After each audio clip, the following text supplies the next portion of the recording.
अगर आप कंपेयर करें तो जम्मू कश्मीर में तो परमिट नहीं लेना पड़ता था आपको। नहीं।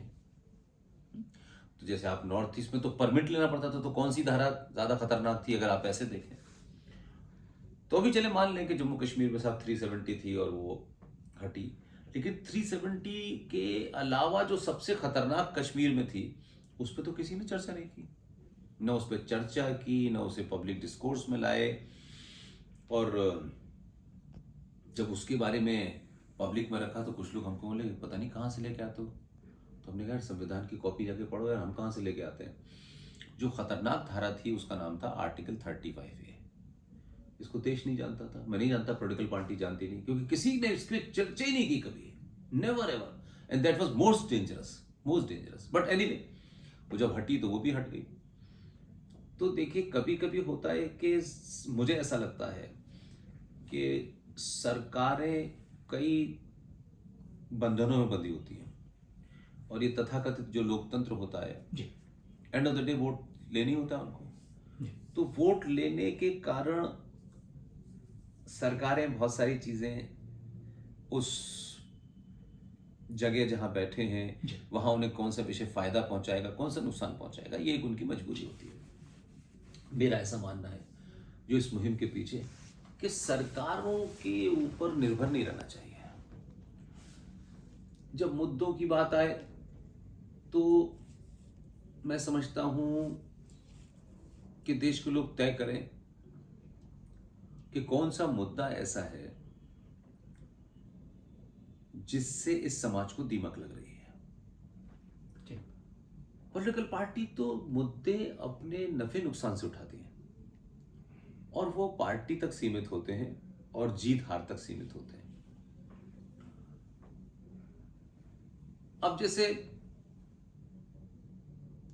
सबको लगा 370 हट गया है, अच्छी बात है भाई, हट गया, ठीक है साहब, अच्छी बात है। 335 पे हट गई, अच्छी बात है, राम मंदिर बन गया। लेकिन मेरा कहना है कि अभी भी जो असल जड़ है उस पर हमला नहीं हो रहा है, उन मुद्दों को मुद्दे ही नहीं बनाया जा रहा। जैसे संविधान सेकुलर है, ठीक। ये कब हुआ सेकुलर? 70 उनके आसपास। तो इसका मतलब है संविधान कम्युनल था। ठीक। तो बी आर अम्बेडकर साहब ने 26 नवंबर 1950 को जो संविधान बनाया वो तो कम्युनल संविधान था।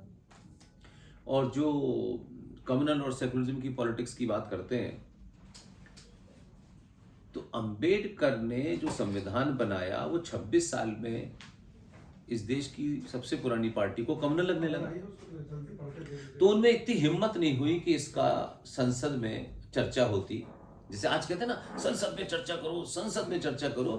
तो आपने देश के अंदर यकायक आपको लगा कि ये कम्युनल है, और देश समझ नहीं पाया कि कम्युनल सेकुलर क्या है। और आपने रात के अंधेरे में, जब देश के ज्यादातर नेता जेल में थे, आपने 42nd अमेंडमेंट आनन फानन में किया, और आपने संविधान के प्रियम्बल किसी भी देश के संविधान का अक्षुण होता है, वर्जन होता है। प्रियम्बल में बदलाव नहीं होता है, संविधान में समय समय पर अमेंडमेंट होते हैं। ये चीज अब रिलेवेंट नहीं है, ये अब रिलेवेंट है। इसमें हमारे यहाँ तो संविधान में जो आज देश में बड़ा ज्ञान बांट रहे हैं, संविधान खत्म हो जाएगा, संविधान खत्म हो जाएगा। वो अपने बाप दादों से पूछें कि संविधान को तो चौराहे पे आपने बेचा है, संविधान की आत्मा को तो आपने मारा है। तो संविधान में एक नहीं 20 ऐसे काम हुए जो लोगों को नहीं पता। अब संविधान की दुहाई दे रहे हैं, तो इसी संविधान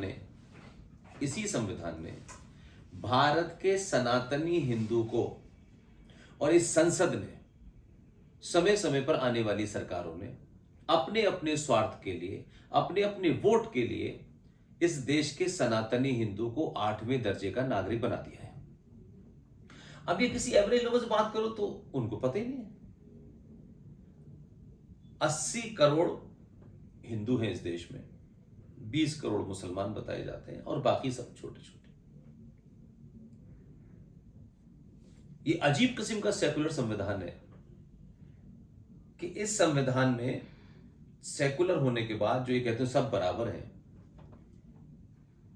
सब बराबर होने के बाद भी इस देश में माइनॉरिटी मिनिस्ट्री है, माइनॉरिटी कमीशन है, सच्चर कमीशन है, मुस्लिम एजुकेशन बोर्ड है। इस देश के 3 बड़े अगर हम रिलीजन को ले लें, क्रिश्चियनिटी, इस्लाम और हिंदू।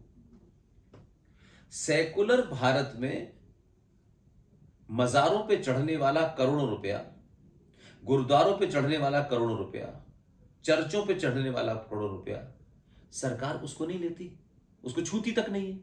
लेकिन सनातनी हिंदुओं के मंदिर पे चढ़ने वाला 3.25 लाख करोड़ रुपए सरकार ले लेती है। न तो चर्च का, न मजारों का, न गुरुद्वारों का कंट्रोल सरकार नहीं लेती, लेकिन मंदिरों का कंट्रोल सरकार के पास है। तो ये कौन सा सेकुलरिज्म है भाई? एक सवाल है कि ये जो पिछले 10 साल से सरकार है, आप को मैंने कई जगह बोलते हुए सुना है, ये सरकार कभी आपको बुलाई कि जो है कुलश्रेष्ठ जी, ये आप जो अच्छा इतने दिन बोलते रहे, हम इसको इम्प्लीमेंट करना चाहते हैं?